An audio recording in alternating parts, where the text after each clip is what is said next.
essentially what they'll end up doing, they're never interviewing the person. It's just always people that knew them, right? Or people that were insiders on it. With this specific series with the comedians, they are interviewing the exact same comedian. So Deborah Wilson has had something to say about each and every comedian that is on this season. Okay. But with the Family Matters thing, we weren't going to get everybody on there, like, because everybody's not going to talk. Because some folks, some people don't care about their check, and some people ain't missing that check. Mm-hmm.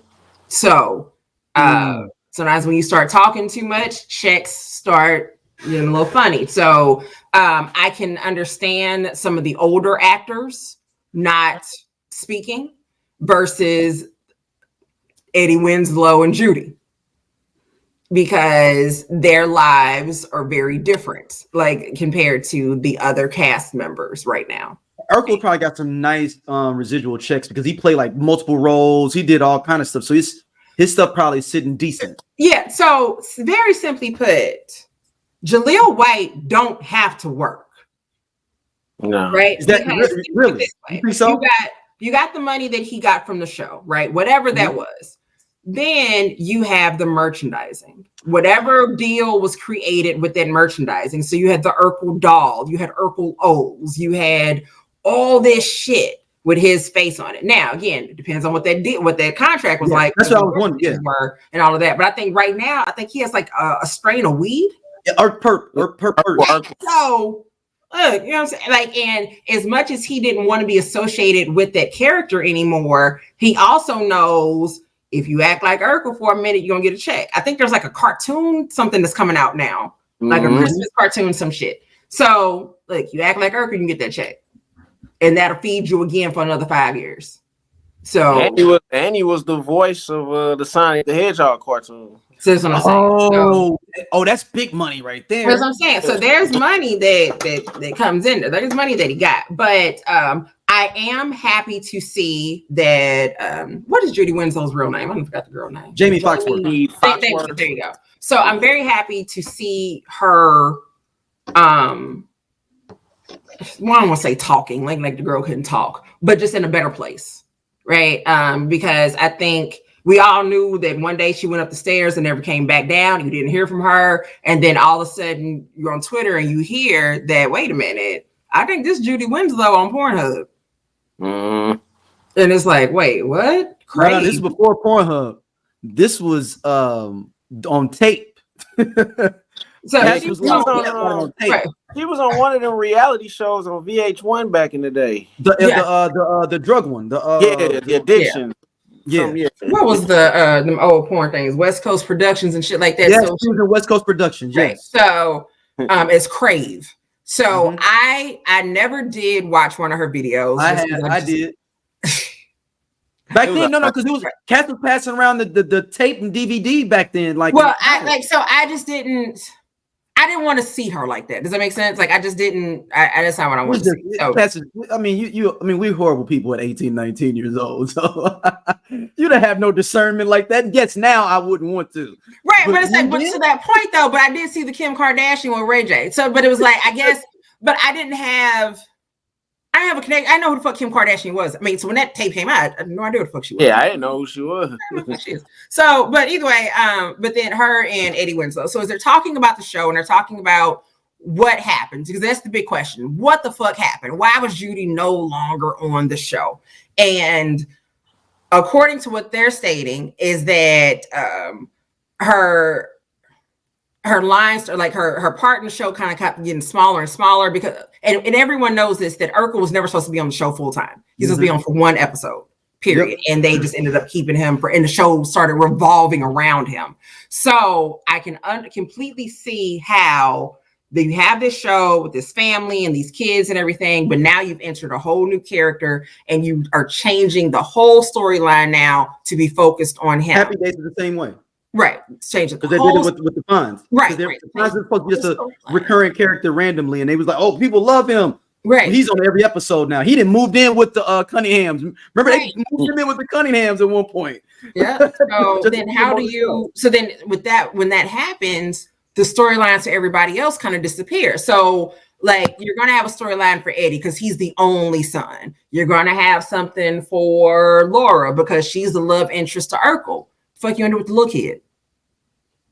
Nothing up. I mean, I don't even remember, did Lil Richie ever really have a storyline either? Yeah, they had a whole bunch of storylines with him. See? Yeah, because a little Orlando Brown wound up being on the show.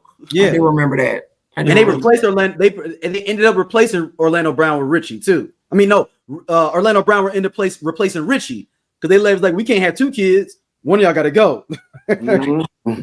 But they so with like you have that, and then Darius Aquari or Eddie Winslow, he was like how it was hard for him because Steve gets to be silly, right? And all of this. So, but his like storylines, he has to be a little bit more serious. And even though he's like, yeah, I get a couple of jokes in and all of that, but if I got to act a fool, then I'd be popular too. And that's real. That's real though. Like, just think about like any show, you're going to have the more the straight man or the serious characters, but the ones that are the joke, outlandish, that's who's popular. Like, that's the person who gets the most fame. Man, since you say that, Stacey, is that why Martin was so good? Because everybody kind of had like super silly moments. I think there was no true straight man or straight woman on there. Right. There was no, and it like, because I think, because you can say that Tommy was the straight man to, but they used to have a whole bunch of funny stuff. But I'm saying though, so you can say he was a straight man, right? Like he was slightly more serious, but Tommy had his jokes. Right. And they actually developed that more over time. The first season, he was a straight man, but they made him more silly because the whole not having a job thing is not till season 2. Right. Yeah. Yep. You know, that's and even Pam was kind of serious in the first season. And they were like, maybe they were actors being like, yo, I already seen how this didn't work before. If I don't start getting me some stuff, kind of me joking, I'm going to be up out of here. And it's just going to be Tommy, Cole, and Gina in a minute. You gotta, everybody has to have their part. Cole, right? Gina, and Money. Yeah, so like everybody has to have their own part, and then so I think for like I said, well, one, you've already lost a cast member, right? You didn't have nothing for her to do, and then you got Eddie. So now you got then because Eddie was like, there's even an episode with me becoming Steve, just so that you can get some silly shit going on. And then then eventually nobody was watching the show anymore. Like they switched networks, they switched moms, all of that, and like I said, by the time. Like I said, I didn't know until I was like an adult that they had actually switched networks because I'd stopped watching. Yeah, when it was in syndication, they had replaced Harriet's and it. Yeah, like I didn't even know. Like I'd stopped watching because it just became. Sometimes shows become really silly, and that's usually towards the end of their range. When it's called Jump the Shark. Once a show becomes really fucking silly, then I'm done with it. So there are a lot of shows that I was like, all right, I'm out. So hell, with the Steve Harvey show, I was kind of sick of the Romeo storylines and Bullethead. Like it just became so much. I was through with that motherfucker when I graduated before them, and I was in middle school when that show started. Thank you. So yeah, I was over it. I'm like, okay, this is just dumb. Or like the Wayans brothers. I never saw whatever the last episode was, whether they actually had the last episode. No, they just canceled them. Right. Yeah, so, I mean, and we know some shows never get that final episode, but to that point, when it went off the air, I didn't know it had gone off the air because I'd already stopped. I'd already moved on. So there were a lot of shows that were like that. There was like the storylines just weren't hitting anymore. You're growing up. So now the things that made you giggle before. So it did get to that point where Urkel was just not fucking funny to me anymore. It was like, this is corny. It was corny. Right. This is corny as shit. Nah, let me go turn on BET or something because this ain't. And I kind of got off the show like when they started trying to bring Stefan Urkel back all the time. Yeah, and then I was like, oh, it's over. So then the thing with Steve wearing the dress to be Myrtle, right? That people were very upset about that and being like, no, you should not wear that. You should not be doing this, right? Because it's the whole black man in a dress, and yet and still it happened. Like he was Myrtle several times. Mm-hmm. So. But I had Grandma Ma on the show, Larry Johnson. Yeah, he played basketball with them, right? When they they had the basketball tournament. So yeah, Steve was. I mean, it was like I said, the dark side of it. Again, and then Darius McCrary makes a comment that about child stars and about people being touched. So he doesn't necessarily say that he has been touched.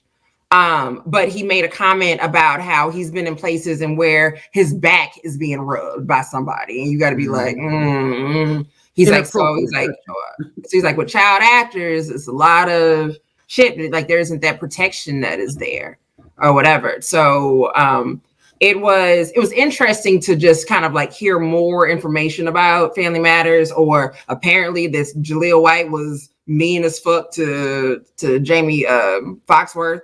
And was yelled at her, why can't you just act, and all this other stuff. So now I do have a thing. What if she just couldn't act? Have we thought about this with Jaimee Foxworth? Man, what if she had been messing up 15 takes and he a high school kid and he trying, and then we didn't have a cell phone. I'm trying to get home to call this girl. And we still here. It's 7 o'clock. I gotta go to bed at 10 o'clock. I can't get on the phone. Jaimee up here messing these lines up. Well, so to that point though, so let me say this: at the time that she was on the show, he wouldn't have been in high school. Like he would still been a little bit younger. So because I know Marcus Houston said this, and I know that Jaleel White has said it as well. That because of Urkel, like it was hard to get girls, because that's what they saw you as. Once he became Stefan, that's when women were like, okay, well, wait a minute then. And then Marcus Houston said the same thing with him being Roger. Like he's like, I'm being Roger on Sister, but then I'm on stage as Batman is immature, and like people are having issues trying to, distinguish the two. Like you can't do both. So, but to that point, the idea of him needed to, like, it's possible that maybe she couldn't act, or he was being an asshole to her. I don't know, but it could be both. It could be both. It very well could have been. And her mama do look like a hustling mama too. We talked about that in the text. I know you was like, I was like, nah, that mama looked like she was like, look here, what we gonna do is now. Right, because they were talking about like as far as money was concerned. So they definitely weren't making Full House money, and they never were going to. Yes. And which is crazy. Now the question is, I have for you in my notes, do you think Jaleel did though?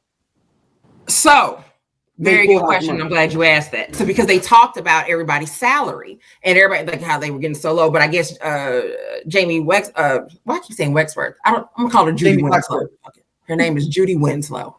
And she was getting less than everybody else, right? But she had this much of a part on the show, right. So. She didn't even. It'll be episodes. She'll be in the episode, but she wouldn't even have a speaking role. Yeah, exactly. So. And what's funny, I think to that point, if even in the beginning episodes before Urkel really became in, if they weren't giving her lines before, like maybe she just was never meant to have those types of, maybe they didn't really need to. They meant to have 2 kids and not 3, right? I mean, hell, first episode of Cosby Show is 4 kids, not 5. Yeah. Grandma was getting more action. Grandma wound up getting married, dude. Right? Yeah. When an episode where they thought she was pregnant, grandma was pregnant. I'm playing. Like totally ridiculous. But I'm happy. Jaleel got those Full House checks, though, Stacey. Do you think Jaleel got some Full House checks? So, friends, young ones, back in the day, if you were on one network. If you had a show on one network, you belonged to that network. They would put your ass in every other show in that lineup on that network and do some type of crossover. So even though Urkel was in Chicago and, on Family Matters, he brought his ass to San Francisco for Full House. Cousin out there. Step by Step. What was Step by Step at? That was in Oregon. Dang. Wasn't they like in Oregon or Seattle, somewhere else? Yeah, something like that. Oh, now I gotta look that up because now, and also understand this: is Step by Step, that theme song goes. Yes, it does. Yeah, Like that out, like that theme song goes. Where the hell? Like that. Cody lived in that van, didn't he? Port Washington, Wisconsin. They was in Wisconsin. I don't know. I know it's like somewhere odd. Well, he can get there though. He can get there. Chicago, Wisconsin ain't that far, so he can get there. But it were like you went everywhere. Like you were like he was. It was another episode. It was something else they shared. Crossover to Boy Meets World. He did he? Yeah, he did. Did he? That was on ABC. or Hanging with Mr. Cooper. I think he crossed over. There's another one, and it's gonna lead. It's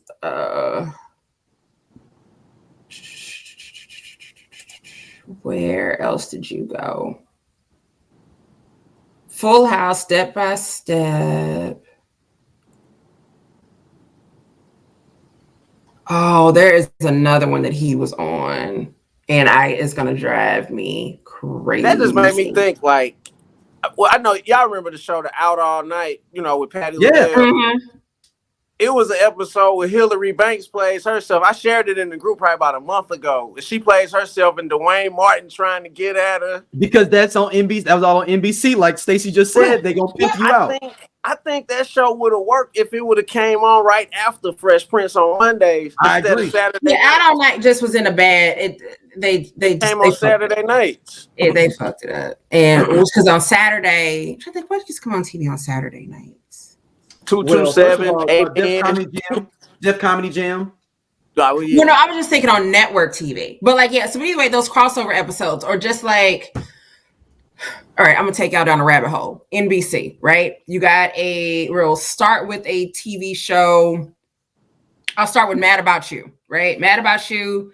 It's a guy, and they're in New York. It's Paul and Jaimee. Paul still had his old apartment that he had when he was single. The guy that he rents it out to is Kramer from Seinfeld. Kramer is the one who has Paul's old apartment. Also on Mad About You, there is a waitress named Ursula. Ursula's twin sister is Phoebe from Friends. Oh, really? Yep. So this is how you create these multiverses. This is how you create those multiverses are in there. And then, so Phoebe from Friends, there's another connection, and it's going to drive me crazy. Wasn't Empty Nest and Golden Girls connected? Empty Nest, Golden Girls, and Nurses. So Golden Girls happens first. Harry is her neighbor down the street, and then he gets his spinoff show, Empty Nest. In Harry's practice, his nurse is Laverne, who gets her own spinoff show, Nurses. Nurses lasted about one season. Yeah. I mean, and then but Family Matters is a spinoff of Perfect Strangers. Yeah, Family Matters is a spinoff of Perfect Strangers. Yeah. Harriet was the elevator operator on Perfect Strangers. But if you ask me, before she was there, she was on a little show called Silver Spoons as a Maid. And of course, you went through all the seasons to remember that. Yeah. So she was on a little show called Silver Spoons as a Maid, and eventually moved on to. So I've given you a lot of TV tidbits in regards to connections between shows. I mentioned Homicide: Life on the Streets and Law and Order, which will also take you over to Law and Order SVU. You'll get a full. Hey, this cool ass Scott from the I Love 90s Music Podcast. Hit that subscribe button right now. Like it on the SOLC Network. You finna get all the real deal on the 90s, the 2000s, and the splash of that 80s. Do it right now, man, and I'll be your friend.